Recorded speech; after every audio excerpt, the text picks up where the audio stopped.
मनोरंजन विश्वातून मागील काही दिवसांपासून धक्कादायक घटना समोर येत आहेत। काही दिवसांआधीच अभिनेत्री नूर हिने मुंबईतील राहत्या घरी आत्महत्या करत आयुष्य संपवलं होतं। तिचा मृतदेह पंखाला लटकलेल्या अवस्थेत सापडला होता। ही घटना ताजी असताना आता आणखी एक अभिनेता त्याच्या राहत्या घरात मृत अवस्थेत आढळला।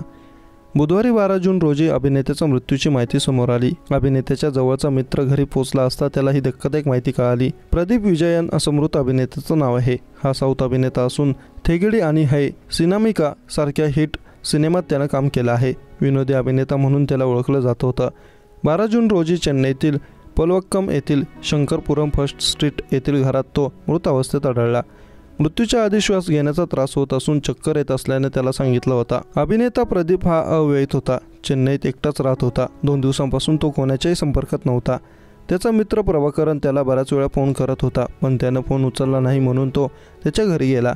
घरी जाऊन त्यानं दरवाजा उघडला नाही तेव्हा मित्राला संशय आला। त्यानं पोलिसांना कळवलं आणि घराचं दार तोडलं तेव्हा अभिनेता मृत अवस्थेत आढळून आला। त्याचा मृतदेह शवविच्छेदनासाठी पाठवण्यात आला आहे। अभिनेत्याच्या मृत्यूनंतर पोलीस तपास करत आहेत। अभिनेता प्रदीपच्या मित्रानं पोलिसांना दिलेल्या माहितीनुसार तो अभिनेत्याच्या घरी पोहोचला तेव्हा दरवाजा आतून बंद होता। अनेकदा दरवाजा वाजूनही आतून कोणताही प्रतिसाद आला नाही, त्यामुळे त्यानं पोलिसांना ही माहिती दिली। पोलिसांच्या फायर डिपार्टमेंटनं दरवाजा तोडला तेव्हा अभिनेता घरात मृत अवस्थेत सापडला। त्याच्या डोक्यावर जखमांचे निशाण आढळले। मृत्यूच्या 2 दिवस आधी अभिनेत्याच्या डोक्याला मार लागला होता। त्यात त्याला हृदयविकाराचा झटका आल्याने त्याचा मृत्यू झाला असावा असा प्राथमिक अंदाज वर्तवला जात आहे।